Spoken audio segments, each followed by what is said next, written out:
Shalom saudara-saudaraku, kekasih Kristus, keluarga kerajaan Allah. Pagi hari ini kita bersyukur kepada Tuhan, diizinkan Tuhan bersama-sama kembali merenungkan firman Tuhan.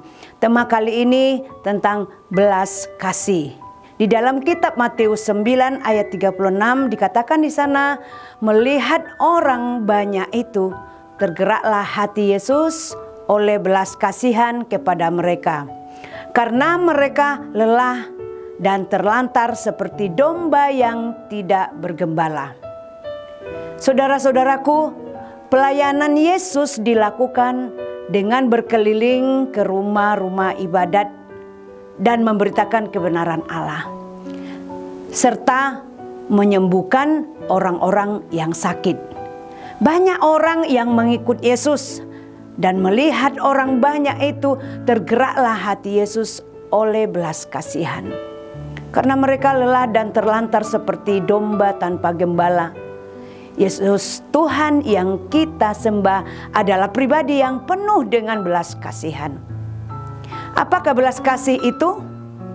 Belas kasih adalah perasaan kasih dari Allah yang ditaruh di dalam hati kita, supaya kita juga merasakan apa yang Allah rasakan.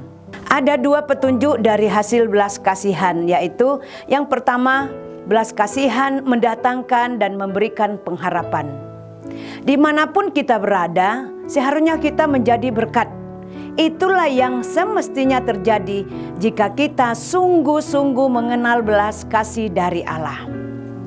Kemanapun Yesus pergi, dia menjadi berkat.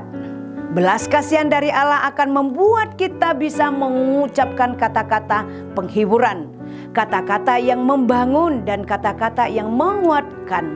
Lalu bagaimana dengan kita saat ini? Selidikilah hati kita, apakah sikap kita acuh tak acuh dengan orang lain dan malah membawa perpecahan dalam pelayanan kita. Atau hati kita penuh dengan belas kasih dari Tuhan yang membuat kita menjadi pribadi yang peduli terhadap sesama dan membawa persatuan dalam pelayanan kita. Yang kedua, belas kasihan akan membawa mukjizat. Pelayanan Yesus tergerak oleh karena belas kasih terhadap manusia.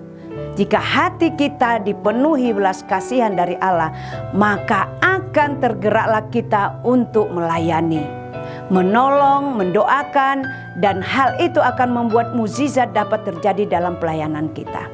Oleh karena itu, mari kita bersama-sama meminta belas kasih dari Allah supaya kita dimampukan dan dikuatkan dalam melayani.